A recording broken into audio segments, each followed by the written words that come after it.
የወጀቡ ጥግ ልብ አንጠልጣይ የህይወት ታሪክ ክፍል 8 ደራሲ ሸረፈዲን የእናቱ ልጅ ተራኪ ረዚቃ መሐመድ።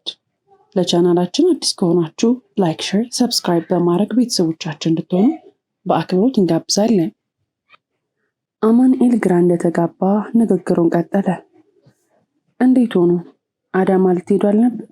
እንደዛ እኮ ነው የነገርሽኝ አላት አቅፎ ሰላም እያላት። አዎ ነበር፣ ግን ቅጽበታዊ ውሳኔ ነው ይሄኛው። ሐሳቤን ቀይሬ የዓለምነህን አክስ ልተዋወቅ መጣሁ። ስላላገኘሁህ ነው ልነግርህ አልቻልኩት አለችው። ይሄ የሚገርም ሰርፕራይዝ ነው። እንኳንም መጣሽ። ዓለምነህ የት ነው? ምግብ ቤት ውስጥ ነው። እንግባ አለችው ቀደም ብላ እየተራመደች። በአማኑኤል ድንገት አውቶቡስ ውስጥ መገኘት ለጊዜው ብትደመምና ብትደሰትም ያንን ሽፍንፍን ሰው ግን ከጭንቅላቷ መውጣት አልቻለችም። ይህ ሰውዬ የት ገባ? ከሰው ሁሉ ቀድሜ ነው የወጣሁት። መኪና ውስጥ የነበሩ ሰዎች ወጣው አልቀዋል እና የት ገባ? ወይስ ፍርሃት የወለደው ምስል ነው ስትል ማብሰልሰልን ያዘች። ምን እየሆንኩ ነው? አሁንስ እያበድኩኝ ነው እንዴ? ለራሷ በሚመስል ድምፅ አንሾካሾከች። ከምሳ ሲመለሱ ድጋሚ እድሏን ልትሞክር ወስና ቀልቧን አብሯት ወደ ተቀመጡት ሁለት ወንዶች መለሰች። ከምሳ በኋላ በድጋሚ ጉዞ ጀመሩ። ሽፍንፍኑ ሰውዬ በቦታው የለም። ግራ የሚያጋባ ነገር ነው። ጥያቄዎቹ አልተመልሱላትም። ከምሳ በኋላ እድሏን ለመሞከር ተዘጋጅታ የነበረችው ሰላም በድጋሚ ሐሳቧ ተጨናገፈባት። ሽፍንፍኑ ሰውዬ እዚህ ስሉት እዛ የሚገኝ ፊት ለፊት አይተኸው በቅጽበት ፊትህን ስታዞር የሚሰለብ መንፈስ ሆኖባታል። የማይጨበጥ አደገኛ ሰው እንደሆነ ተረድታለች። እነሱን እየተከታተለ እንደሆነም እርግጠኛ ለመሆን ደርሳለች። እንደ ጥላ በየሄዱበት አለ።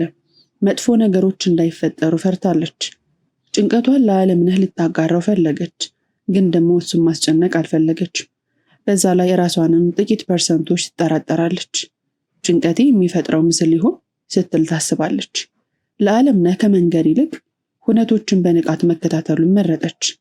ጥሩ ጊዜ ለማሳለፍ አስባ ጉዞ የጀመረችው ትዕግስት ከመጀመሪያው ደባሪ ጊዜን እያሳለፈች ነው። ከደብረ ብርሃን ከተማ ወጥተዋል። ጣርማ በር ተብሎ የሚጠራው የደብረ ሲና ተራሮች መሿለኪያ ዋሻ መኪናው ሲገባ በጨለማ ተዋጡ። አስፈሪና ድቅድቅ ጨለማ ወረሳቸው። እርስ በርስ እንኳን መታየት እስኪያቅታቸው ድረስ የሚያስፈራ ጨለማ ውስጥ ናቸው። ጭላንጭል የብርሃን ፍንጣቂ እንኳ ፈጽሞ አይታሰብም። መንገዱም አስቸጋሪ፣ ዋሻውም ረጅም ከመሆኑ ጋር ተያይዞ በጨለማ ውስጥ ብዙ ተጓዙ። ትዕግስት ፍርሃቷም ከአቅሟ በላይ ሲሆንባት ሁሌ እንደምታደርገው ዓለምነህ ጉያ ውስጥ ተወሸቀች። ጨለማ ውስጥ ብትሆንም መንገድህን ይዘህ ሩጥ፣ ካልቻልክ ተራመድ፣ ይሄም ካልሆነልህ እየዳህም እየተንፏቀክም በተስፋ ወደፊትህ ቀጥል። የብርሃን ፍንጥቅጣቂዎች የሆነ ቀን ጨለማውን አሸንፈው ነፃ ያወጡሃል። ስትቆም ግን ከጨለማው ውጪ ምንም የለም። ጨለማው እየጠነከረ ስልቅጥ አድርጎ ይበልሃል። አውቶቡሱ ከዋሻው እየተምዘገዘገ ሲወጣ ለደቂቃ ርቋቸው ናፍቋቸው የነበረው ብርሃን አጥለቀለቃቸው። መንገደኛው ፈገግ እያለ እርስ በርስ ይተያይ ጀመር። ትዕግስት ከእቅፉ ወጣ ሰውነቷን እያፍታታች እያለ በስተግራ በኩል ከጎኗ ካለው ቦርሳዋ ላይ ብታቂ ወረቀት ተቀምጦ አየች። ይህ ወረቀት የእሱ አይደለም። ቀድሞውንም በስፍራው አልነበረም። ዋሻ ውስጥ ከገቡ በኋላ ጨለማውን ተገን በማድረግ ያስቀመጡላት መልእክት መሆን አለበት። ክፉኛ ደነገጠች። እየተንቀጠቀጠች ወረቀቱን አነሳችው። የጣጠፈውን ዘርግታ ለማንበብ ፈራች። በቀስታ አንገቷን በጥቂቱ ዞር አድርጋ ኋላዋን ተመለከተች። ሽፍንፍኑ ሰውዬ አሁንም በቦታ የለም። ይልቅ በሱ ቦታ ሌላ ፈርጠም ያለ ሰው ተቀምጧል። ሽፍንፍኑ ሰው ይሁን እንዴ? ሽፍንፍኑ ሰውዬ ራሱን ስለደበቀ በግልጽ ልታየው ባትችልም የሰውነቱን ቅርጽና የፊቱ ቅርጽ በአይነ ህሊናዋ አለ።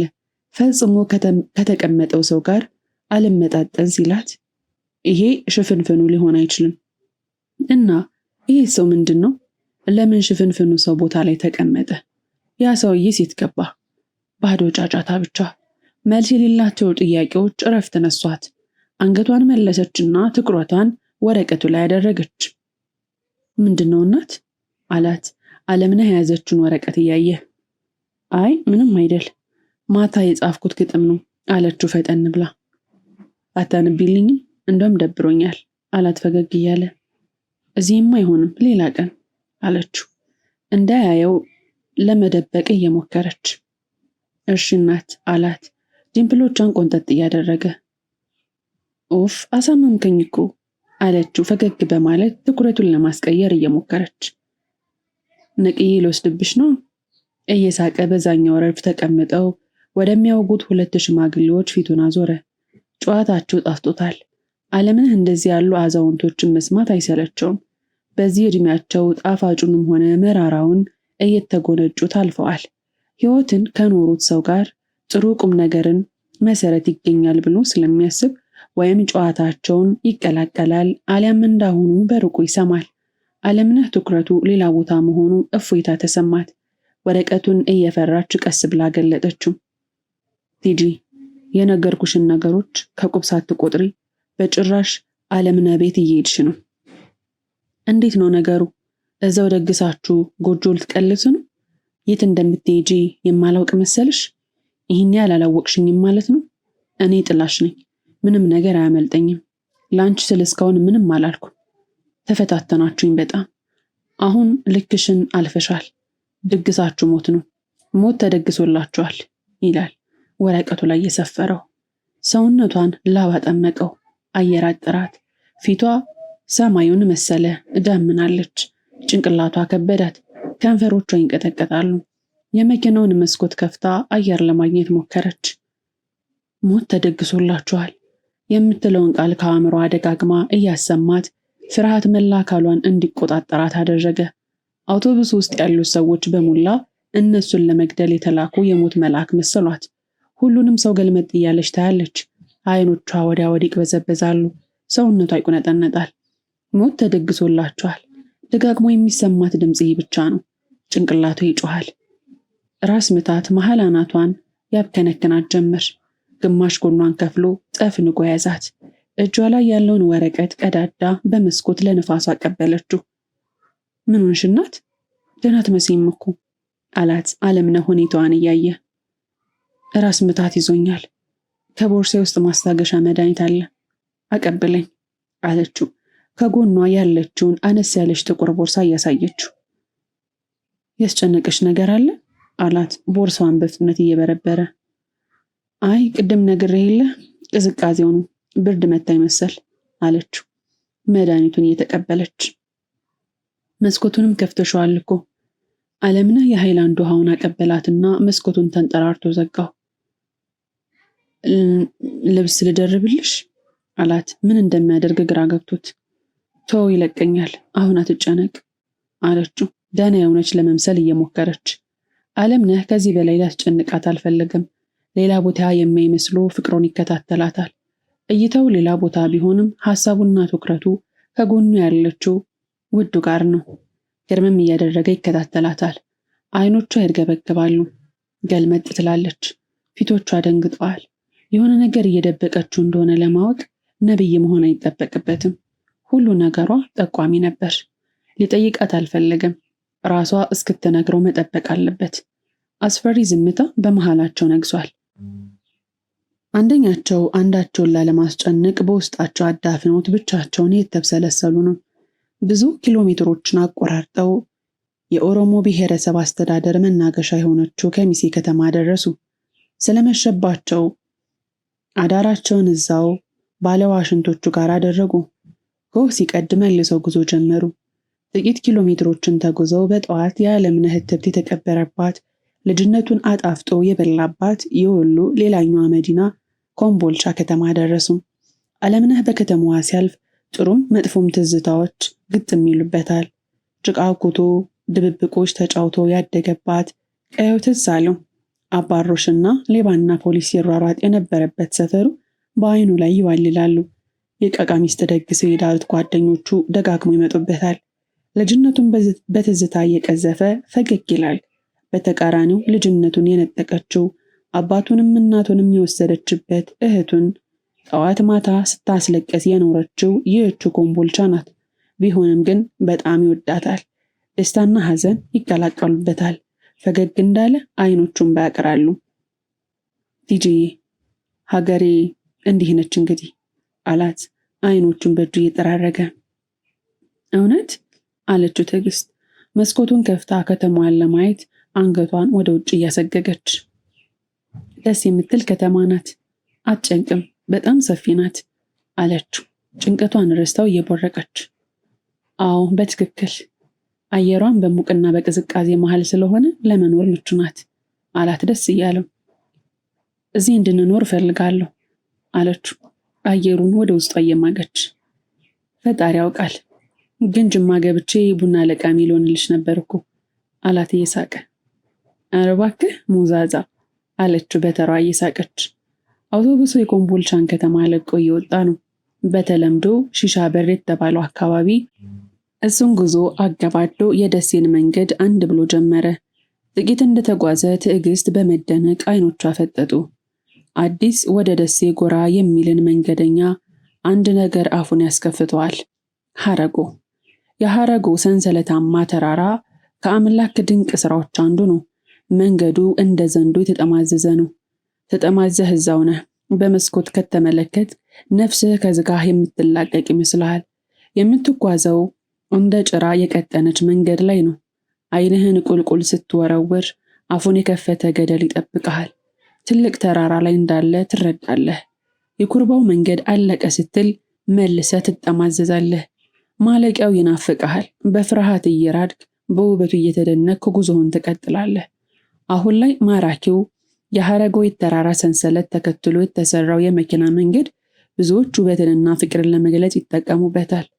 ፍቅርን የያዘው ሰው ለወሎ ቆንጆ እንደ ሐረጎ መንገድ ሽንጠ ጠመዝማዛ በወሎ ልጅ ፍቅር አበሳ ይበዛ ብሎ ሲቃኝ እሷም አድምጠኝ ሸጋዋ በማለት ትጀምርና ከኮምቦልቻ በላይ ስሙ ነው ሐረጎ ደሴ መሄድ ነበር አንተን ከጎን አርጎ ብላ ትመልስለታለች።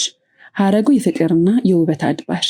ደሴ ከተማው እንደገቡ ይህ ከኋላቸው ሽፍንፍኑን ተክቶ የተቀመጠው ሰውዬ ጥንታዊቷ አራዳ ሰፈር ቀድሟቸው ወረደ። በሱ ተንቀሳቀሰ።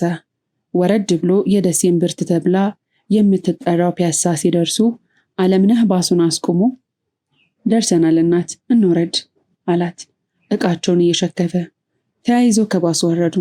በቅጡ የደሴን አየር ሳይምጉት በጉዞ የደከመውን ሰውነታቸውን እንኳ ሳያፍታቱት ዕድሜው ከ9 ዓመት የማይበልጥ ሕፃን ልጅ እየሮጠ መጡ። ትዕግስት ብጣሽ ወረቀት በእጁ አስጠብጧት በመጣበት እየሮጠ ተመልሶ ሄደ። አለምነህ አሁን ዝም ማለት አልቻለም። የያዘችውን ዕቃዎች መሬት ላይ አስቀመጠውና በድንጋጤ ደርቃ ካለምንም ግብረ መልስ ከቆመችው እናቱ ላይ ወረቀቱን በኃይል መነጭቃት። የተጨራመተውን አስተካክሎ አነበበ። እኔ የሞት ጥላችሁ ነኝ። አንቺ በሄድሽበት ሁሉ አለሁ። ለራስሽም ሆነ ለዓለምነህ ካሰብሽ ቆም ብለሽ አስቢ። ካልሆነ ሞት የአፍንጫሽን ያህል ቀርቦባችኋል ይላል። ዓለምነህ አይኖቹ ቀሉ። ሕዝብ ፊት መሃል መንገድ ላይ እንደ እብድ መለፍለፍ ጀመረ። ናውጣና ፊት ለፊት ተጋፈጠኝ ወንድ ከሆንክ። ተደብቀ ከምትፎክር ይኸው ቆሜያለሁ። እንደ ወንድ እናውራ። ውዴን እንደሆነ በጣም አፈቅራታለሁ። እጇን ልለቀው አልችልም። ትሰማኛለህ አንተ ሽንታ? አፈቅራታለሁ ነው የምልህ። ና ግደለኝ በልና ይኸውልህ። አንተ ሀብት ቢኖርህ ከኛ ጋር ፍቅር አለ። አንተን ሰይጣን የሚዳኝህ፣ እኛ ግን አምላካችን ነው። እናንተ በሀብት ትመካላችሁ፣ እኛ ደግሞ በአምላካችን። አንተ ክንድ ጠንካራ ነው፣ እኛ ደግሞ ልባችን ጠንካራ ነው። አንተ ልትገልን ትሞክር ይሆናል፣ ግን የማያንቀላፉ ይጠብቀናል። እኛ የእውነት መንገድ ላይ ነን። መንገድህን የሳትከው አንተ ነህ። እውነትን ያዘ ተሸንፎ አያውቅ አለ በንዴት እየጮኸ። ብጣቂ ወረቀቱን አላምጦ ወደ ሆዱ እየከተተው። ትዕግስት አለምነህ ቤት ካረፈች እነሆ ሳምንታት አለፉ። ሌላ ማስጠንቀቂያም ሆነ ዛቻ አልደረሳትም። የሚመጡላት መልእክቶች መቆማቸው በራሱ ሌላ ጭንቀት ነው። ቢሆንም ለመደሰት እየሞከረች ነው። ጥሩ ጊዜዋን ማበላሸት አትፈልግም። የዓለምነህ አክስት ከጠበቀችው በላይ ጥሩ ሆናላታለች። የዓለምነህ አክስት ዝናሽ ጠየም ያለችና 40ዎቹ መጀመሪያ ላይ የምትገኝ ናት። የተዝረከረከ የሰውነት ቅርጽ የላትም። ከልጅነት እስከ እውቀት በስራ ነው ያሳለፈችው። ተቀምጣ አለመዋሏ ሰውነቷ ጠንካራ እንዲሆን የራሱን ድርሻ ተወጥቷል። አውጥታ ልታሳያቸው የማትፈልጋቸው ሐዘኖች በፈገግቷ ውስጥ ይነበባሉ። ፍቅር የያዘው ሰው አያረጅም አይደክምምና መንፈሷ አሁንም ወጣት ነው። የልጅነት ፍቅሯን የልጆቿን አባት በልጅነቷን ያጣችው በወቅቱ የነበረው ስርዓት የፍቅርን በለስ አጣጥማ ሳትጠግበው አረንዳውን በጣሙ ነፍሷ ጠልቃ ሳትረካ ንጥቋት ጨቅላ ሕፃን ልጇን ላይ አስታቅፏት ባለቤቷ ላይ መለስ ሄደ። ገና ልጅ ናት። ልጅ ሆና ተጨማሪ ልጅ ካለ ደጋፊ ልታሳድግ ነው። በማዕበል ተውጣለች። የችግር አረንቋ ተፈራረቀባት። እህቶቿ ፊት ነሷት። ችግሮቿን የራሴ ችግር ነው ብሎ የተቀበለው የዓለምነህ አባት ብቻ ነበር። እህቴ አላት። እህቴ በጣም ነው የምወድሽ። ይህን የምልሽ እየከበደኝ ነው፣ ግን ይህን ሕፃን ለእኔ ስጪኝ። ስጋዬ ነው። አባቱ ልሆንለት፣ እኔ ላሳድገው። አንቺ ራስሽን ተንከባከቢ አላት ሲፈራ ሲቸር። ዝናሽም በጭራሽ አለች እያንባረቀችበት ከተቀመጠችበት የሳር ፍራሽ እየተነሳች። እንዴት ከልጅሽ ልለያይሽ ትለኛለህ? እንዴት ነው ያስቻለህ? ልጅህን ከእናት ለመለየት አመጭ የወለድኩት ልጅ እኮ ነው። አንጀቴ እኮ ነው። በሽንቱ ያጨቀየኝ ልጅ እኮ ነው። በግፍ የነጠቁኝ ባሌን የማይበት አንድያ ልጅ እኮ ነው። የምበረታበት ጠዋት ማታ ሳየው ባዶ ሆዴን የሚያስረሳኝ ልጄን እንዴት ስጭኝ ትለኛለህ? ለልጅ ምንም ነገር እንደ እናቱ አይሆንለትም። ለእናት ደግሞ ከልጇ ውጭ ዓለም የላትም። አንገቱ ስር ገብቼ ጠረኑን ለማሽተት መዝረፍ ካለብኝ ይዘርፋለሁ። መጥፎ ነገር ማድረግ ካለብኝም አድርጋለሁ። ልጅን ግን አሳልፌ አልሰጥም አለችው እያለቀሰች። ጉልበቶቿ ደከሙ። በቆመችበት ዘፍላ ተቀመጠች። ለሁለታችሁም ይጠቅማል ብዬ አስቤ ነበር። እባክሽ ይቅርታ አድርጊልኝ። እኔ እያለሁ መጥፎ ስራ አትሰሪም። እኔ እያለሁ ሌባም አትሆኝም። ለአንቺና ለልጆች መሆን ካቃተኝ እኔ ግርማ አይደለሁም አላት ታናሽ እህቱን ተጠግቶ እያቀፋት። ከዚች ቀን በኋላ ግርማ ሕይወቱ እስክታልፍ ድረስ ጎራ የሚላቸውን ሁለቱም ቤተሰቦቹን ጠንክሮ ያስተዳድር ጀምር። የሚስቱን አፍቆት መጠጥ ያስጠጣዋል። የማይተወው ነገር ነው። ነገር ግን ግርማ የቤተሰብ ሰው ነው። በስጋዎቹ አይደራደርም። ምቾትን አጉዶለባቸው አያውቅም። እህቱ ዝናሽ በሱ ድጋፍና አዛዥነት በሁለት እግሯ ቆመች። የምትሳሳለት ልጇ ማደገ። እድሜዋ በጨመረ ቁጥር ብስለቷና ጥንካሬዋን በዛው ልክ አየለ። የተገኘውን ታትራ ትሰራለች። የሙት ባሏ ፍቅር በውስጧ እንደተንሰራፋ ነው። ትቶላት የሄደው የልጇ ፍቅር አለ። አለሁልሽ የሚላት ወንድሟና የወንድሟ ልጆች ብቻ ናቸው። በፍቅር ተከባለች። ከማጥ ወጣለች። ባላት ሕይወት ደስተኛ ናት። ብቸኝነቷ ያሳሰበው ግርማ ከአንዴም 2-3 ሊያግዛት ክንዱን የምትንተራሰው ጥሩ ሰው እንድታገባ ጠይቋት ለምኗታል። ግን መልሷ አይሆንም ነው። በባሏ ትዝታ መኖርም መርጣለች። የወንድሟ ጭቅጭቅ ሲበረታባት አንተ ለምን አታገባም ትለዋለች። ፋታ ለማግኘት ስትል የሰነዘረችው ቃላቶች ከአፏ ካመለጧት በኋላ ይሰቀጥጣታል። የወንድሟን ቅስም እንደሰበረችው ታውቃለች።